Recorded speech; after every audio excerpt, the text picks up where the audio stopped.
Yo, I'm AK, and I'm here with Rob at Front Row Live. Let's get it. I was listening to NF last year on Spotify, and then your track came up. I don't remember which track it was, but I was like, "This guy is sick." Fire, hell yeah. And then I got reached out about you doing some more music right now, and I was like, "I got to make this happen."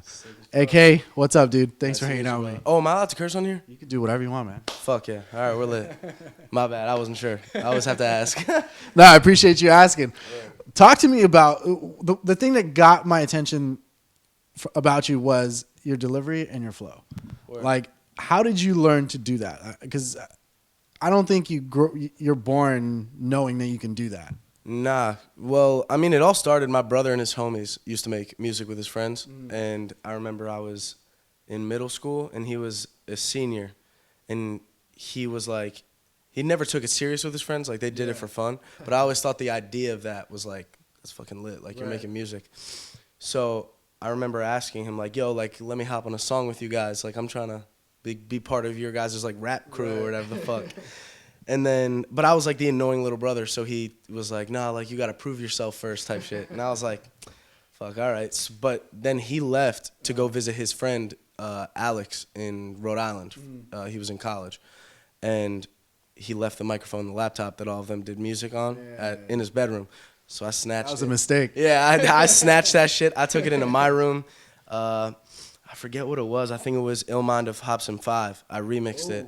Okay. Yeah. Right. That was like the first song that Listening to good music then. Okay. I'm glad you grew up on good music. Yeah, nah, I fuck with Hobson. He's so sick. He's sick as fuck. Yeah. But I played it for my brother when he got back, and he was like, damn, like, you actually flowed. And I feel like that's the number one thing that a lot of people, when they're starting out, like, that's like the number one thing that they focus on working on, because it's something that doesn't always come natural. Like, you have to kind of put time into it. Right. But God bless, that's just something that came really natural to me, like, in the beginning. And I guess having that jump start just kind of made me, everything I learned past that is just like in addition to like what I had already like been blessed with having, you know. And with you, like, I feel like it's either you rap or you sing. And with you have some vocals. You got some chops on you. Deja Vu being a song that really drew my attention. I love the piano ballad on there. I love, the fact that you're singing in it as well. I love that you're being vulnerable in it.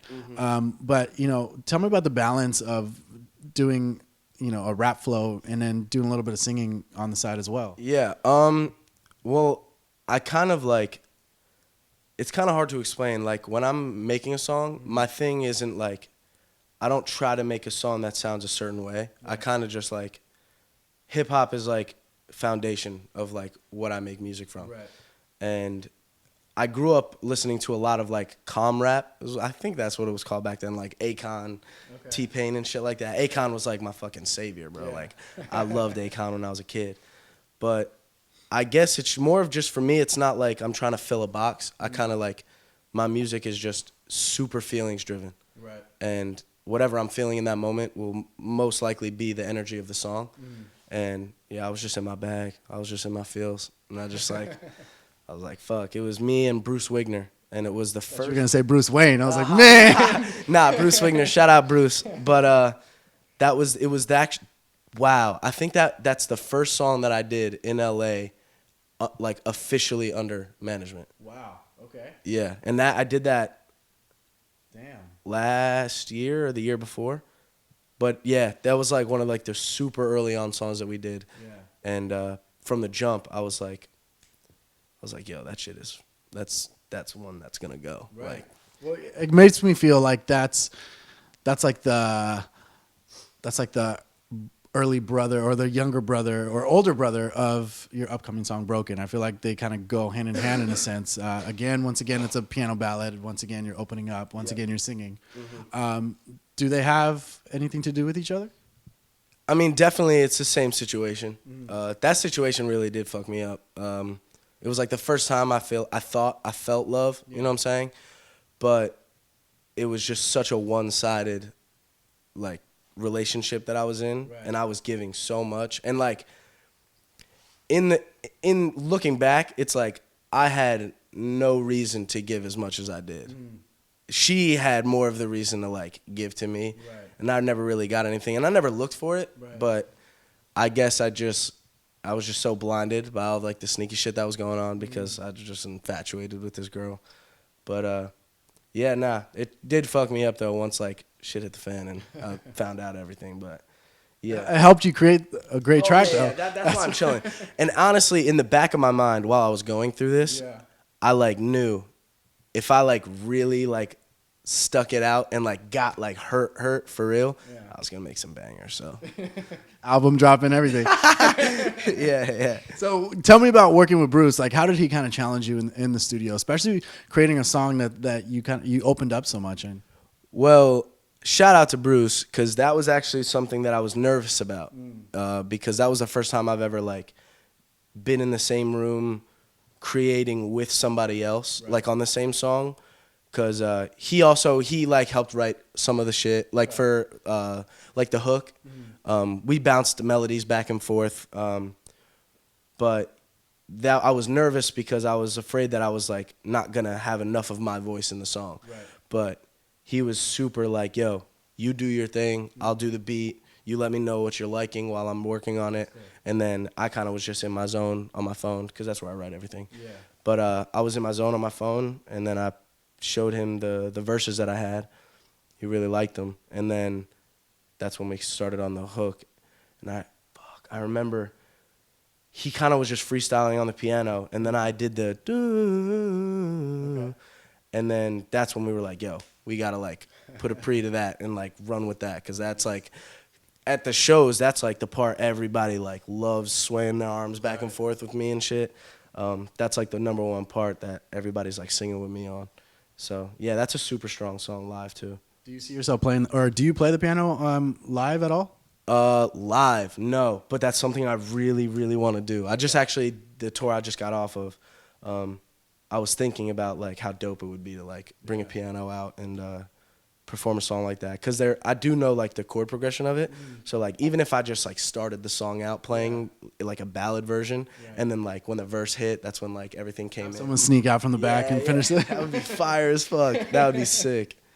I think that would be sick though. Yeah, I'm a big sucker for piano. Like that's one of the instruments that like I wish to this day I had lessons when I was growing up. Because like I try and sit down and learn it, and I'll learn something for that day, and then I'll come back like a week later. I'm like, damn, I forgot. Nah, I feel you. Piano is something that I've always liked. Apparently, it runs in my family. Apparently, my grandfather played it. I just kind of found that out actually not too long ago. But it was something where like, so school was always like, I'm not passionate about learning anything in school, because I always felt like everything was being forced on me. Like the teachers didn't, a majority of my teachers, because I know my teachers are probably watching this, but majority of my teachers never felt passionate about teaching me or like teaching in general. It was just it was their job. So I was never passionate about receiving any information from them because I knew they didn't mean it, you know what I'm saying? So when I was able to go home and I had a keyboard, I could look up online whatever I wanted to learn about, and these people online are super passionate about like playing piano, and it's felt like they were genuine about teaching, and that's when I was like, yo, like that's the type of energy I'm looking for. Like, I don't know, it just felt more positive, and I'm super about like self-progress, and I'm very motivated by my self-progress. So like the more little things I learn when I'm starting something new is like the more I want to learn again, and that's kind of just how the piano thing worked. It was just a snowball effect. Now, as far as like your progress, like how do you feel you've kind of evolved in the last couple of years, or better yet, since you dropped your first track? Yeah, wow, a lot. Not even just musically, I think mentally as well. I'm just starting to realize, I guess I'm just like, there's like a whole new perspective on like life, you know what I'm saying? And I'm not trying to get all deep in shit here, but like, it's for the album. Yeah. Nah, but it is crazy. Like, like, I'm a big fan of Gary Vee, and he's always talking about like, you have one life, and you can choose to do whatever you want. And I just always think about like, damn, like this is my one life, and I'm literally doing exactly what I want to do, and I'm really not stressing about much. I mean, I know there's plenty more I want to do in my career, but like, I'm in a good spot, and I'm like super blessed for that. My bad. What was the question again? I just like went off on a tangent. Your evolution, like since your first track. Yeah. So the first track, it was more of like I wanted to like, it was more of me trying to fill my own box of like, I want to be this spitter that's like ripping every track. And then I realized like I express emotion very well through melody. And that's kind of like Deja Vu and Broken. Even like I Got It. Cause like I Got It, it's got like that cocky, like, fuck with me. Like, it's just like, you're on top. Like, you're the man type shit. But that's just something I'm very happy I've like evolved into throwing melodies into my music and shit. Cause I feel like that just adds a new element that puts me aside. You kind of touched a topic that I wanted to dive into because, like you said, like you own the world type of like rap verse or whatever. Like that's common for hip hop, but it's very uncommon for a rapper to open up or get vulnerable, just like you did with Broken and Deja Vu. So, you know, did that ever cross your mind that you're doing something that rappers don't normally do? 100%. And I feel like that's kind of what separates me and like the way I connect with my fan base is because like, what song was it?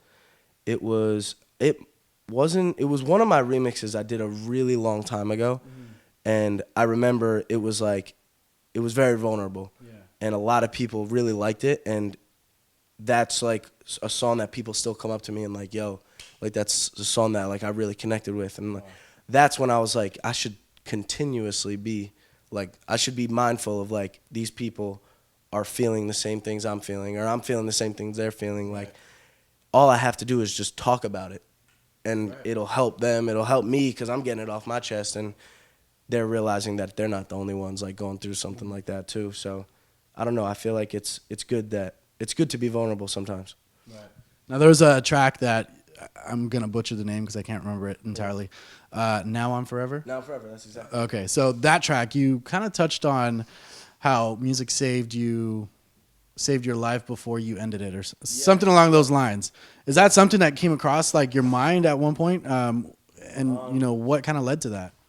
Yeah, actually, so the way that song came about was I got a beat pack from my homie Goldman, and I went through every single beat, and it was like an hour long. I went through every beat, and they were fire, but like none of them really hit like I wanted to, like when I was in that moment. Right. And the very last one, it was called I forget the name of the title of the beat. I think it was just X. It was just X MP3. And I clicked on it, and literally that hook, the na na na na na na na na na na, it was the first thing that came to my head. And I texted him. I was like, my whole family was asleep, and I texted him. I was back in Jersey, and I was like, yo, I just wrote a hook to one of these beats you just sent me, and the song's gonna be called Now I'm Forever, and it's about to be a fucking crazy song. And he was like, dude, you have to record that and send it to me. I was like, I can't. My family's asleep. So the next day, I recorded a super super rough like hook. And then I sent it to him, and he was like, yo, that's gonna be like powerful if you put like, you have to make sure you get those verses right, and like make sure the verses are complementing the hook rather than just like taking away from it.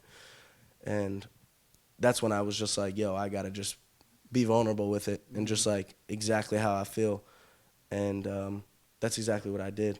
But that song is, it's very real. Now I'm Forever. It's just like I'm forever now. At one point, like I was like, damn, like am I even trying to do this right now? Right. Like am I even trying to do any of this and like be here type shit? But now that I make music and people are connecting to it and I'm spreading a positive message out of all the bad shit that was in the past, I live forever now. Like my energy will never die.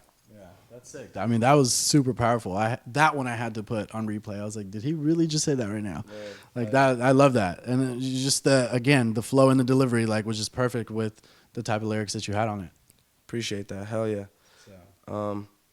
Yeah, that song came from a super real place, and I remember like the exact thing I was doing. I wrote the whole song on the couch in my living room back home in Jersey. It was like 4 a.m. Damn, that's so crazy how like you remember shit like that. That's nuts. Yeah, that's nuts. I mean, hopefully those songs kind of give you that, kind of help you out the same way when you perform them live. Like you remember that moment, you remember that time. 100%. Like the trippiest thing for me is not only remembering where I wrote the lyrics for it, but I always think about looking at the session in Logic or like looking at the session in Pro Tools or Ableton, whatever it is, like seeing where like all the kicks lined up, all the hi-hats lined up and the snares and shit. Why you put that one there? Why you took that one out? It's like so Why this is take 33 instead of 34? Yeah, exactly. It's like, I don't know, I always trip out about how like, because that's all behind the scenes shit that only I will see, or like the producers obviously and shit, but like not everybody sees that. Right. And like that's just like, that's the whole song in its rawest form, you know? Right. That's so crazy to me. So next single that's dropping is Broken. Why do you feel Broken is the perfect summer jam for you? For me, Broken is more of like I wouldn't even say it's a summer jam, because it's not really like, it's not like a bouncy, like happy song, but like it's more of like, it's a summer jam for like the late night drives. Okay. Yeah, that's the type of mood it's for. It's not really for like a party or something like that. Right. It's more of like you're in the car driving home after a long day of work or some shit like that. Right. Or you're just vibing by yourself. But that's the type of song it is for me. Now, when you dropped Deja Vu, you dropped it around Valentine's Day. On Valentine's Day. So why aren't you doing the same with Broken, since it's kind of similar? Nah, I feel you. You just want to get it out already. Yeah, I want to get that out already. I feel like Broken has more of a summer vibe than Deja Vu. Deja Vu is kind of just like a more like, this is the story, this is what happened. Right. And the hook is powerful. It's a strong hook, but Broken is more of just like, it's a darker Deja Vu, I think. Right. Especially towards the end of the second verse, it almost like the vocals are like super like, they're almost like gritty. Okay. I just feel like that it's just like the darkness, I guess, is just more of like the late night cruise type vibe. Well, I can't wait for them to listen to it. I've been listening to it, so I'm loving the track. That'd be crazy. I got to catch you live, and hopefully when I do catch you live, you're on that piano. What are the plans for some more tours? Live shows are crazy, bro. Any plans for more tours? Hell yeah. I think we're trying to get something for fall. Okay. Either end of fall or early fall, something like that. I gotta talk to my agent. But for sure, we got to catch you the end of the year. Hell yeah. I just booked a show in Jersey. July 20th, Asbury Park. That shit's going to be wild. Back home, nice Jersey show for the summer. That's going to be crazy. Hell yeah. Well, dude, thanks so much for hanging out with me. You guys be sure to check out AK. Check out all his tracks. Hit up the Spotify. Hit up the music videos on YouTube. And thanks for watching here on Front Row Live.